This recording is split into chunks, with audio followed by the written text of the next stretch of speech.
Halo Semiwania, selamat datang kembali di kanal kami. Hari ini, kita akan menyelami salah satu misteri terbesar dalam sejarah Nusantara, Ramalan Jayabaya, seorang raja dari kerajaan Kediri pada abad ke-12, yang tulisan-tulisannya seolah telah meramalkan masa depan Indonesia dengan sangat akurat. Siapkan diri Anda, karena apa yang akan Anda dengar mungkin akan membuat Anda merinding. Jauh sebelum kapal-kapal Eropa berlabuh di pantai kita, ratusan tahun sebelum penjajahan dimulai, Prabu Jayabaya sudah menulis sebuah kalimat yang mengerikan. Wong kulit putih bakal teka saka kulon, ngawa petaka. Artinya, akan datang bangsa kulit putih dari arah barat, membawa bencana. Dan sejarah membuktikan, ramalan itu menjadi kenyataan pahit. Bangsa Portugis, Spanyol, Inggris, dan terutama Belanda datang, menguasai dan menjajah Nusantara selama lebih dari 350 tahun. Apakah ini hanya sebuah kebetulan yang luar biasa, atau bukti bahwa Jayabaya benar-benar memiliki kemampuan untuk melihat jauh ke masa depan? Sebuah pertanyaan yang masih menggema hingga hari ini.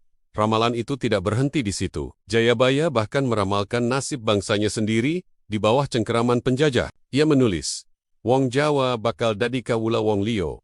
Artinya, orang Jawa akan menjadi hamba atau budak bagi bangsa lain. Coba kita renungkan sejenak. Ramalan ini ditulis pada masa di mana kerajaan Kediri sedang berada di puncak kejayaannya. Sulit dibayangkan pada saat itu bahwa bangsa yang besar ini akan tunduk pada bangsa asing. Namun, berabad-abad kemudian, apa yang ditulis Jayabaya benar-benar terjadi. Rakyat Nusantara dipaksa bekerja di bawah sistem tanam paksa, diperas, dan kehilangan kedaulatannya di tanah sendiri. Seolah-olah takdir kelam ini sudah tertulis dalam kitab kuno. Jauh sebelum peristiwa itu terjadi, setelah Baroba the Boat dijajah bangsa Eropa, penderitaan rakyat belum berakhir. Jayabaya menulis lagi sebuah ramalan yang tak kalah mengejutkan, bakal ana bangsa kuning saka lor wetan sing rebut tanah Jawa. Akan ada bangsa berkulit kuning dari arah timur laut yang akan merebut tanah Jawa.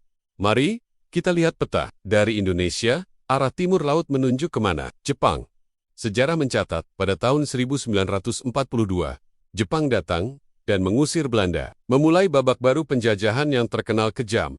Meski hanya berlangsung 3,5 tahun, kulit kuning datang dari timur laut. Detailnya begitu spesifik, begitu akurat. Bagaimana mungkin seorang raja dari abad ke-12 bisa mengetahui hal ini? Ini bukan lagi soal kebetulan, tapi sebuah pola yang sulit untuk diabaikan. Jayabaya juga menggambarkan sebuah zaman yang penuh dengan kekacauan moral, yang ia sebut sebagai zaman Edan. Kutipannya yang paling terkenal adalah, Zaman Edan, wong bener kalah karo wong licik.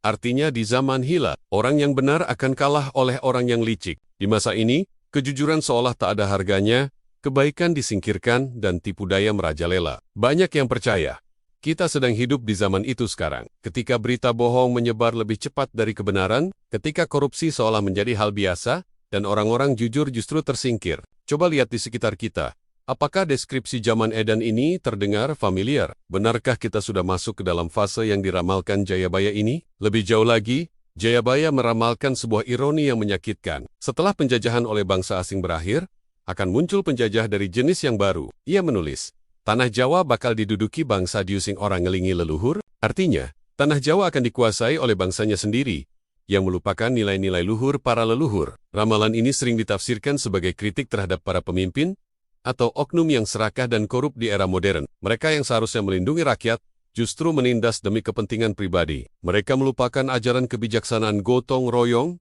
dan integritas yang diwariskan nenek moyang. Apakah ramalan ini adalah cerminan dari tantangan terbesar bangsa kita saat ini, melawan korupsi dan keserakahan dari dalam? Sekarang, mari kita beralih ke ramalan Jayabaya yang berkaitan dengan teknologi. Bayangkan, di abad ke-12, di zaman di mana kuda adalah alat transportasi tercepat, Jayabaya menulis, anak kendaraan melaku tanpa jaran, akan ada kendaraan yang berjalan tanpa ditarik kuda. Ini adalah sebuah konsep yang mustahil dipahami pada masa itu. Tidak ada mesin uap, tidak ada mesin pembakaran internal. Namun, lihatlah dunia kita sekarang. Jalanan dipenuhi mobil, motor, kereta api semua bergerak dengan kekuatan mesin, tanpa seekor kuda pun. Bagaimana Jayabaya bisa membayangkan sebuah dunia dengan teknologi canggih seperti ini? Apakah ini bukti penglihatan visioner yang melampaui batas zaman? Tidak hanya kendaraan, Jayabaya juga seolah melihat datangnya era komunikasi digital. Dalam ramalannya, tertulis kalimat, Ana Piranti bisa ngomong saka kadohan.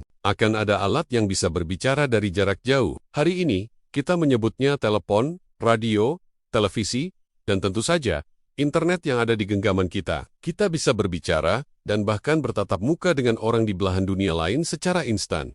Bagi orang di abad ke-12, ini adalah sihir. Bagi kita, ini adalah keseharian. Kemampuan Jayabaya untuk memprediksi munculnya teknologi komunikasi jarak jauh ini adalah salah satu bagian paling misterius dan menakjubkan dari seluruh ramalannya. Namun, di tengah semua ramalan suram tentang penjajahan dan kekacauan, Jayabaya memberikan secercah harapan. Ia percaya, setelah melewati zaman edan yang penuh penderitaan, Nusantara akan bangkit dan memasuki era baru yang gemilang. Ia menyebutnya sebagai zaman emas, sebuah masa di mana keadilan ditegakkan, kemakmuran merata, dan rakyat hidup damai di bawah kepemimpinan seorang ratu adil atau Satrio Piningit. Ramalan terakhir inilah yang hingga kini belum sepenuhnya terwujud, namun menjadi harapan bagi banyak orang. Mungkinkah semua tantangan yang kita hadapi sekarang adalah bagian dari proses menuju zaman emas yang dijanjikan itu? Apakah kita sedang berada di ambang era kebangkitan Nusantara? Ramalan Jayabaya tetap menjadi misteri abadi. Apakah itu hanya interpretasi modern dari teks kuno, kebetulan sejarah,